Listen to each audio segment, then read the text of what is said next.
श्री शिवाय नमस्तुभ्यम। दोस्तों, कौन नहीं चाहता कि नया साल उसके घर में भी धन वैभव संपदा सब लेकर आए। इसी सिलसिले में हम पूज्य गुरुदेव पंडित प्रदीप मिश्रा जी की शिव महापुराण कथा में बताए गए इस साल के 3 सबसे खास उपाय आज आप लोगों के लिए लेकर आए हैं। ये उपाय कितने सफल हैं, इसका अंदाजा आप यहीं से लगा सकते हैं कि पूज्य गुरु जी के पास सबसे ज्यादा पत्र जो इस साल आए हैं वो इन्हीं उपायों को करने के बाद आए हैं। तो चलिए जानते हैं क्या है वो उपाय। लेकिन उससे पहले एक निवेदन, अगर आपने अभी तक हमारे चैनल को सब्सक्राइब नहीं किया है तो प्लीज सब्सक्राइब कर लें। बात करते हैं सबसे पहले उपाय की। पूज्य गुरु जी बताते हैं कि चूंकि रोज रोज ये उपाय नहीं करना है, इसलिए ये उपाय आपके लिए बहुत ही आसान है। पूज्य गुरु जी ने अपनी शिव महापुराण की कथा के दौरान बताया कि हमारे बाबा भोलेनाथ को सबसे ज्यादा प्रिय वृक्ष जो है वो है बेल का वृक्ष, क्योंकि बेल का वृक्ष माता पार्वती के आंसुओं से उत्पन्न हुआ है। माता पार्वती के आंसू से उत्पन्न होने के कारण चाहे बेल की पत्ती हो, चाहे बेल का फल हो और चाहे पूरा बेल का वृक्ष हो, बाबा भोलेनाथ को ये बेलपत्र का वृक्ष बहुत ही ज्यादा प्रिय है। अब इसी का वर्णन करते हुए पूज्य गुरु जी कहते हैं कि एक बार बाबा भोलेनाथ ने भगवान कुबेर को, जो धन के देवता हैं, उनको आदेश देते हुए कहा कि हे कुबेर, रात्रि को 8 बजे से लेकर 12 बजे तक इस बेलपत्र के वृक्ष में तुम्हारा वास होगा। वैसे तो आप सभी जानते ही हैं कि शाम के समय में बेलपत्र के पेड़ में, शमी के पेड़ में और आंवले के पेड़ में माँ लक्ष्मी का भी वास होता है। कुछ समय के लिए ही होता है, लेकिन माँ लक्ष्मी का भी वास होता है। लेकिन बेल के वृक्ष में भगवान कुबेर का भी वास होता है। यानी बेल का वृक्ष एक ऐसा वृक्ष होता है जिसमें धन के देवता कुबेर भगवान और धन की देवी माँ लक्ष्मी दोनों का वास होता है। इसलिए ये उपाय बहुत ही जरूरी हो जाता है आपके लिए। अब जो उपाय पूज्य गुरु जी ने बताया वो आपको इसी बेल के वृक्ष के नीचे करना है। लेकिन ध्यान रखिएगा, ये उपाय आपको रोज रोज नहीं करना है, बल्कि सिर्फ सोमवार के दिन करना है। वीडियो पूरा जरूर देखिएगा, क्योंकि अगर ये उपाय आप नहीं कर पाते हैं, आपके घर के आसपास बेलपत्र का पेड़ नहीं है, तो परेशान मत होइए, क्योंकि वीडियो के आखिर में पूज्य गुरु जी द्वारा बताया गया एक बहुत ही आसान सा उपाय आप लोगों के लिए लेकर आया हूँ। उसे आप घर पर ही कर सकते हैं। तो ये उपाय करने के लिए आपको सोमवार के दिन रात में 8 बजे से लेकर 12 बजे के बीच में, जब भगवान कुबेर का वास बेलपत्र के पेड़ के नीचे होता है, तो इसी बीच किसी भी समय बेलपत्र के पेड़ के नीचे आप जाकर एक घी का दीपक जरूर जलाएं। बेलपत्र के वृक्ष के नीचे दीपक जलाकर बाबा भोलेनाथ का ध्यान करते हुए, अपनी मनोकामना बताते हुए आप घर वापस आ जाएं। बस एक बात का ध्यान रखिएगा कि पूज्य गुरु जी अपनी कथा में कई बार बता चुके हैं कि जो दीपक आप जलाएंगे वो गोल रुई की बाती का नहीं होना चाहिए। जब भी आप दीपक जलाएं वो लंबी रुई की बाती का ही होना चाहिए, क्योंकि अगर आप गोल रुई की बाती का दीपक जलाएंगे तो आपके घर का पूरा पैसा धीरे धीरे बर्बाद हो जाएगा। आपके ऊपर कभी भी माँ लक्ष्मी की कृपा नहीं होगी। इसलिए आप जब भी रुई की बाती जलाएं तो वो लंबी बाती की ही होनी चाहिए। पूज्य गुरु जी ने कहा कि ये उपाय आपको सिर्फ सोमवार के दिन ही करना है। 1 या 2 सोमवार करने के बाद आप स्वयं देखेंगे कि बाबा भोलेनाथ की कृपा से आपके पास धन आने के नए नए ऐसे रास्ते खुलने लगेंगे जिसके बारे में आपने शायद कभी सोचा भी ना हो। बस ये उपाय उन्हीं लोगों को करना है जिनके पास वास्तव में धन की या संपदा की कमी हो।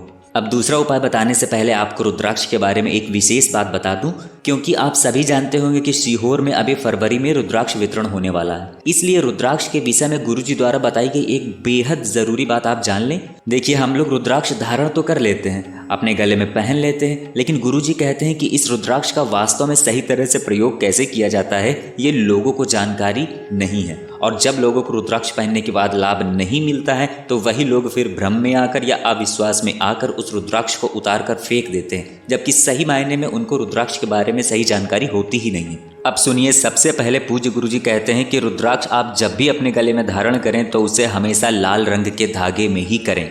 लेकिन इसी के साथ एक गलती कभी भी ना करें कि रुद्राक्ष को ढक कर बिल्कुल भी धारण मत करें। देखिए, सामने आप एक माला देख पा रहे होंगे।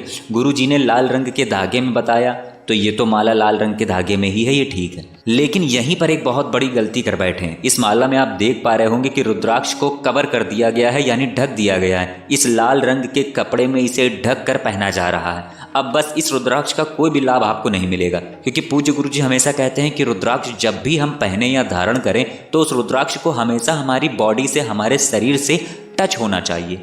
हमारे शरीर के किसी न किसी अंग को वो रुद्राक्ष टच करता रहे। तो इस लाल रंग के धागे में तो आप रुद्राक्ष पहनिए, किंतु रुद्राक्ष को कभी भी ढक कर मत रखिए, कभी भी कवर करके मत रखिए, उसे हमेशा खुला रखिए। इसी के साथ पूज्य गुरु जी कहते हैं कि समय समय पर जब भी अमावस्या हो, पूर्णिमा हो, प्रदोष हो, सावन के सोमवार हो या महाशिवरात्रि हो, ऐसे शुभ दिनों में जब भी आपको मौका मिले तो अपने रुद्राक्ष को उतार कर उसे पहले दूध से स्नान करा लें फिर जल से स्नान करा दें और फिर उसमें थोड़ा सा सरसों का तेल अवश्य लगाएं। अब दूध एवं जल से स्नान करा के सरसों का तेल लगाने से क्या होगा, तो पूज्य गुरुजी बताते हैं कि शुभ दिनों में ऐसा करने से उस रुद्राक्ष में लगातार ऊर्जा का तेज बढ़ता रहता है, यानी उस रुद्राक्ष में बल शक्ति बढ़ती रहती है। और यही बढ़ी हुई शक्ति वाला रुद्राक्ष जब फिर से हम अपने शरीर में धारण करते हैं तो वो हमारी बीमारी को धीरे धीरे समाप्त करता जाता है। आप कितनी भी बड़ी बीमारी से परेशान क्यों ना हो, 2 से 3 महीने आप ये रुद्राक्ष का प्रयोग ज़रूर करिएगा, आपको लाभ अवश्य मिलेगा। एक बात का ध्यान रखिएगा कि ये उपाय सिर्फ उसी रुद्राक्ष के लिए है जो आप अपने शरीर में धारण करते हैं। पूज्य गुरुजी बताते हैं कि जिस रुद्राक्ष को आप गलाकर उसका पानी सुबह शिवलिंग में समर्पित करने के लिए ले जाते हैं, उस रुद्राक्ष में सरसों का तेल नहीं लगाना है। उस रुद्राक्ष को आप सिर्फ दूध से और जल से स्नान कराकर उसे गलाकर शिवलिंग में जल समर्पित करने लगिए, बस और कुछ नहीं करना उसके लिए। तो दोस्तों, ये रुद्राक्ष के बारे में बहुत ही महत्वपूर्ण जानकारी थी जो आप सभी को पता होनी चाहिए। अब बढ़ते हैं गुरुजी के दूसरे उपाय की ओर। देखिए, पूज्य गुरुजी का दूसरा उपाय आजकल के बच्चों के लिए है, आजकल के युवाओं के लिए है, जिन बच्चों का या लड़के लड़कियों का पढ़ने में मन नहीं लगता है, जिनका मन एकाग्र नहीं हो पाता है, जो स्कूल में पढ़ रहे हैं या जो सरकारी नौकरी की तैयारी कर रहे हैं और जो अपनी पढ़ाई में कंसंट्रेट नहीं कर पाते हैं, तो उनके लिए गुरुजी ने एक बहुत ही बड़ी बात कह दी। उन्होंने कहा कि ये उपाय करने के बाद अगर आप कुछ खेल भी रहे होंगे और खेलते खेलते आप कुछ पढ़ लेंगे, तो शिव महापुराण की कथा कहती है कि फिर आप उस पढ़े हुए को कभी भी नहीं भूल पाएंगे। जैसे कई बार होता है कि हम लोग पढ़ते तो हैं लेकिन हम याद नहीं रख पाते हैं, तो उनके लिए ये प्रयोग बहुत ही लाभकारी होगा। ये उपाय इतना आसान है कि आपको कहीं भी नहीं जाना है, बस जब आप अपनी बुक्स लर्न करने बैठे या कुछ पढ़ने बैठे तो सिर्फ ये छोटा सा काम करना है आपको। गुरुजी ने बताया कि जब भी आप पढ़ने बैठें तो पढ़ने से पहले 5 बार या 11 बार, जितनी बार आपका मन हो, ओम सरस्वते नमः इस मंत्र का जाप कर लें। बस इस मंत्र का उच्चारण करते हुए आपको एक बात का विशेष ध्यान रखना है कि जब भी पढ़ने से पहले आप इस मंत्र का उच्चारण करें तो आपको ओम का संलेखन थोड़ा लंबा रखना है और फिर सरस्वते नमः पर रुक जाना है। जैसे मैं एक बार बोलकर आपको सुना दे रहा हूँ, ओम सरस्वते नमः। ठीक ऐसे ही आपको भी 5 या 11 बार ये उपाय करना है, ये बोलना है। यकीन मानिए, गुरुजी ने कहा है कि इतना लाभ पहुंचाएगा ये मंत्र आपकी पढ़ाई में कि हफ्ते 2-4 हफ्ते में आप स्वयं ही फर्क देखने लगेंगे। आपका मन कंसंट्रेट होने लगेगा, आपका मन पढ़ाई में लगने लगेगा, आप जो भी पढ़ेंगे वो बहुत ही जल्द आपको याद होने लगेगा और याद किया हुआ आप जल्दी भूलेंगे भी नहीं।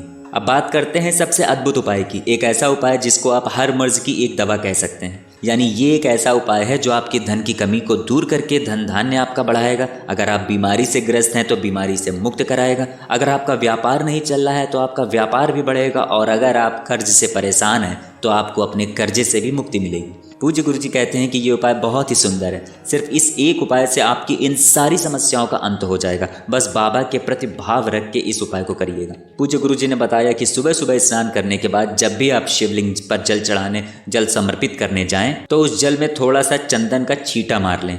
जैसे उंगली से आप छींटे मारते हैं वैसे ही थोड़ा सा छींटा इस जल में मार लें। फिर इसी जल में एक सफ़ेद पुष्प यानी सफ़ेद रंग का कोई भी फूल इस जल में डाल लें। एक बात का विशेष ध्यान दीजिएगा कि चंदन अगर लाल रंग का हो तो मनोकामना अतिशीघ्र पूरी होगी, लेकिन अगर लाल रंग का चंदन नहीं है तो भी परेशान मत होइए।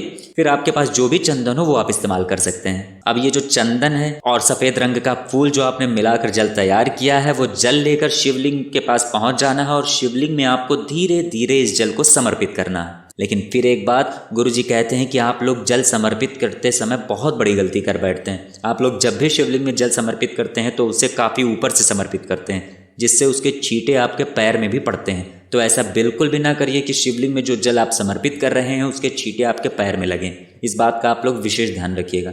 अब जो जल आप शिवलिंग में ले गए हैं वो धीरे धीरे आराम आराम से अपनी मनोकामना को मन ही मन बोलते हुए बाबा के शिवलिंग में समर्पित करिए। समर्पित करने के बाद 2 मिनट बाबा के उसी शिवालय में बैठकर बाबा का ध्यान करिए, अपने मन की बात करिए और फिर अपने घर वापस आ जाइए। गुरुजी कहते हैं कि आप ये उपाय करिएगा और ज़रूर करिएगा, क्योंकि इस उपाय के ऐसे चमत्कारी परिणाम आपको दिखाई देंगे कि आप खुद दूसरे लोगों को ये उपाय करने के लिए कहेंगे।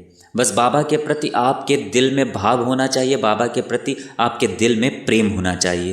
दोस्तों, ये उपाय इतना लाभकारी है कि इसी से संबंधित बहुत सारे पत्र गुरुजी ने इस साल अपनी कथा के दौरान बताए हैं। इसीलिए मैं बार बार कह रहा हूँ कि ये उपाय आप ज़रूर करिएगा।